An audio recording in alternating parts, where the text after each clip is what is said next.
ৰাজ্য চৰকাৰ কৰ্মচাৰীসকলৰ বাবে জনাব বিচাৰিছোঁ পুনৰ কেইবাটাও গুৰুত্বপূৰ্ণ খবৰ শেহতীয়াভাৱে প্ৰকাশিত কেইবাটাও ডাঙৰ আপডেট আপোনালোকৰ বাবে লৈ আহিছোঁ। কৰ্মচাৰী পেঞ্চনাৰ শিক্ষক টিউটৰ অংগনবাড়ী ৰন্ধনকৰ্মী সকলোৰে বাবে গুৰুত্বপূৰ্ণ আপডেট আহিছে। সবিশেষ আপোনালোকক জনাব বিচাৰিছোঁ ভিডিঅ'টো প্ৰথমৰ পৰা শেষলৈকে চাই থাকিব।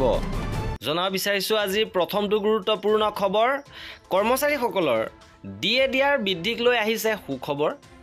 এইবাৰ ছেপ্টেম্বৰত ডিএ বৃদ্ধি আপোনালোকৰ ঘোষণা কৰা হ'ব আৰু খবৰ অনুসৰি AICPI-IWৰ সূচকাংক অনুসৰি এইবাৰ পুনৰ 3% ডিএ বৃদ্ধি হৈ 58%লৈকে এইবাৰ ডিএ বৃদ্ধি পাব আৰু ছেপ্টেম্বৰত চৰকাৰৰ ফালৰ পৰা এই ঘোষণা কৰা হ'ব। এইবাৰ জনাব বিচাৰিছোঁ আজিৰ দ্বিতীয়টো গুৰুত্বপূৰ্ণ খবৰ অৱসৰপ্ৰাপ্ত শিক্ষকক আদৰ্শ মহাবিদ্যালয়ত নিযুক্তিৰ বিৰোধিতা কৰিছে। আছুৰ সহযোগত 9 শিক্ষক সংগঠনৰ বিশেষ সভা অনুষ্ঠিত হৈছে আৰু সহযোগী অধ্যাপক পদ সৃষ্টিৰ দাবী প্ৰৱেজন পদ্ধতি অপ্ৰয়োজনীয় আখ্যা। আছুৰ ফালৰ পৰা অভিযোগ কৰিছে যে নিবনুৱা যুৱক যুৱতীক বঞ্চিত কৰি 50% শিক্ষকৰ পদত অৱসৰপ্ৰাপ্ত শিক্ষকক নিযুক্তি দিয়াটো কোনো কাৰণতে ছাত্ৰ সন্থাই মানি নলয়।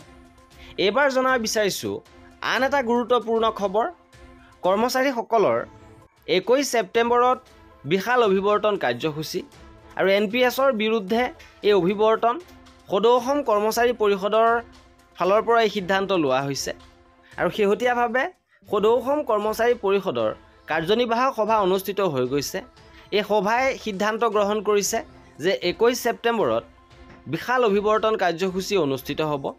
লগতে কৰ্মচাৰীসকলৰ বিভিন্ন সমস্যাক লৈ ইয়াত আলোচনা হৈছে, বিশেষকৈ কৰ্মচাৰীসকলৰ দৰমহা গাঁথনিৰ সংশোধন, লগতে 8 পে গঠন, পদোন্নতি, ছুটি বৃদ্ধি, কাৰ্যকাল বৃদ্ধি তথা বয়স বৃদ্ধি আৰু হেল্থ কাৰ্ড প্ৰদান আদি সন্দৰ্ভত আলোচনা কৰা হৈছে।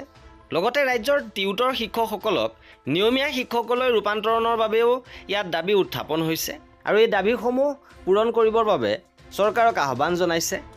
ইপিনে অংগনবাড়ী কৰ্মী সহায়িকাসকলৰ এটা গুৰুত্বপূৰ্ণ খবৰ আহিছে। 21 আগষ্টত অংগনবাড়ী কৰ্মী সহায়িকাই পালন কৰিব কলা দিৱস। FRS পদ্ধতি বাতিল কৰাৰ দাবী। অসম ৰাজ্যিক অংগনবাড়ী কৰ্মী আৰু সহায়িকা সন্থাৰ ৰাজ্যিক কমিটিয়ে উদ্বেগেৰে জনাইছে যে কেন্দ্ৰীয় চৰকাৰে FRS পদ্ধতি ব্যৱহাৰেৰে ICDSৰ হিতাধিকাৰীৰ সংখ্যা হ্ৰাস কৰাৰ বাবে গভীৰ ষড়যন্ত্ৰত লিপ্ত হৈছে আৰু এই পদ্ধতিৰ বিৰোধিতাৰে তেওঁলোকে 21 আগষ্টত কলা দিৱস পালন কৰিব। ইপিনে অংগনবাড়ী কৰ্মী আৰু ৰন্ধনকৰ্মীসকলৰ দৰমহা বৃদ্ধি তথা বৰ্ধিত দৰমহাৰ পুনৰ বিবেচনাৰ বাবে মাননীয় বিত্তমন্ত্ৰী মহোদয়ালৈ পত্ৰ প্ৰেৰণ কৰা হৈছে। মাননী পুনৰ বিবেচনা আৰু এককালীন সাহায্য অতি শীঘ্ৰে দিয়াৰ ব্যৱস্থা গ্ৰহণৰ বাবে ইয়াত আহ্বান জনাইছে। আৰু এয়া আছিল আজিৰ ভিডিঅ'টোত কৰ্মচাৰী আৰু পেঞ্চনাৰৰ সকলো খবৰ পাই থাকিবৰ বাবে আমাৰ চেনেলটো ছাবস্ক্ৰাইব কৰি ৰাখিব। ভিডিঅ'টো শেষৰলৈকে চোৱাৰ বাবে বহুত ধন্যবাদ।